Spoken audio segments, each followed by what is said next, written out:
Have you ever been left on red? If so, then you need to watch this video all the way through to the end, because we're going to make sure that that never happens again.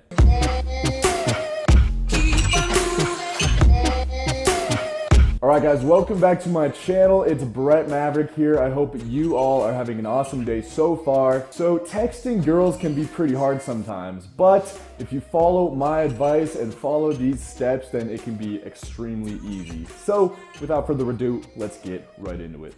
So when it comes to texting chicks, there's a lot of different approaches you can take, and a lot of them will get you in some trouble. But there's one overlying theme that is going to get you the most success with women. That is using qualifying language. What qualifying language is a way of talking to establish yourself as a high status man with abundance of women and many options. It's not trying to impress her, and in a way kind of getting her to impress you. And we want to use this from getting her number to getting her out on a date, and even on the date probably. So here's how it works. So you're talking to a girl, you got a great conversation going, you guys are really hitting it off, and it comes time to ask for her number. This can be really awkward sometimes, right? It puts all of the power in her hands. It's kind of embarrassing, a little weird and tense, saying, hey, you think I can get your number? Or, hey, can I text you sometime?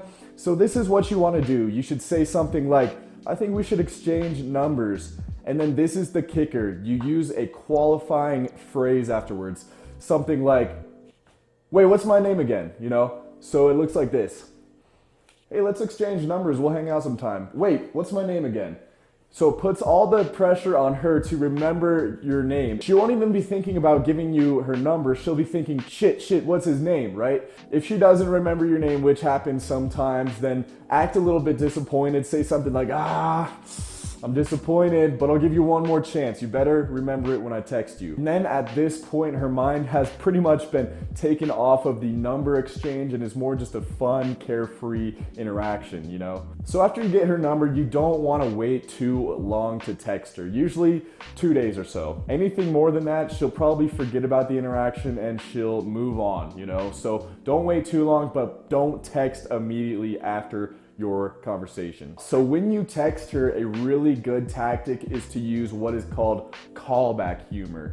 Callback humor is referencing something funny or lighthearted that you guys joked about in your conversation. Say you guys have a class together at university or high school and you guys met there. You can joke about the professor or somebody else in the class or the homework or something along those lines. It's a overlying topic that you guys both are aware of, so it's a lot easier for you guys to relate on it. It's a lot better than just saying, hey, I'm the guy you met the other day, how's it going? But if you don't have a topic of callback humor, you can just say something jokingly. What I like to say is something like, hey, this is Brett, just checking in to make sure you're staying out of trouble, or something stupid along those lines, right? Don't use too many emojis. This is important because it makes you look girly, beta, and low status. So avoid those for the most part. It's okay to use the occasional flirty winky face though, but never use more emojis than the girl is using. Don't text her all day, every day. Over communicating makes it look like you're trying too hard, and people who try too hard aren't cool.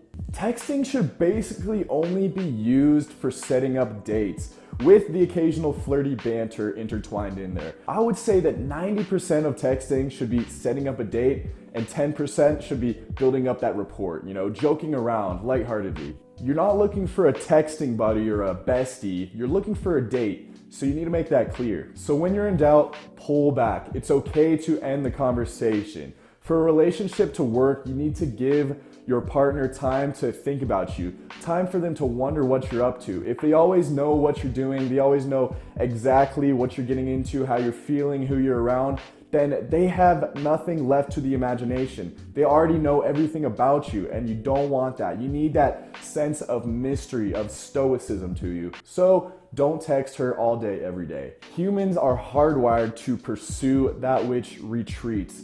So the more indifferent and carefree you can make yourself look, the better. Okay, so you guys have sent a handful of playful banter back and forth, building up that rapport. So now it's time to ask her on a date. What do guys usually do? They usually just say, hey, so you want to hang out sometime? Or, a little bit better. One is, hey, we should hang out sometime. You know, it's not asking a question, it's just kind of stating that we should hang out. That's better. But these are both not very good. What you want to do is use what we talked about earlier, qualifying phrases. So say something like, hey, let's hang out, but only if you promise to be really nice to me. You know, something where that takes the pressure off of her, because there's a lot of pressure asking a girl on a one-on-one date, especially with somebody that she doesn't really know that well. There's a lot that could go wrong. It could be awkward, embarrassing, this, that, and the other. So if you add that, you know, little playful qualifying phrase to the end, only if you promise to be really nice to me, then it takes the pressure off of her. She's more focusing on, you know, oh, I'm a fun girl. I'm a cool girl. I can have fun and be nice. And then she'll probably respond positively. Another one that I really like to use is drinks tonight, question mark. If you think you can hang on this level, winky face. So that way she's not thinking, oh man, this guy's asking me for drinks. She's like, oh man, this is a confident dude who, you know, thinks he can drink me under the table. I feel like I can show him what's up, you know, this is fun. I can prove myself. I'm confident too. And we can just go out and have a good time, you know? Just tacking on those little qualifying phrases to the end of your comments, end of your questions, can make a world of difference in her response. What it really comes down to is portraying a high status personality. You are a high status man with a purpose. You could not care whether you get a positive response or a negative response. If she responds negatively, says, no, I can't tonight, don't be emotionally reactive. Just say, no worries, another time, you know? Make it seem like you have an abundance of options. If she pulls out, you have 100 other girls you could hit up, you know? So you need to try to make that as apparent as you can, but don't be overwhelming, don't be obnoxious or anything like that. You're just a carefree guy going on your path.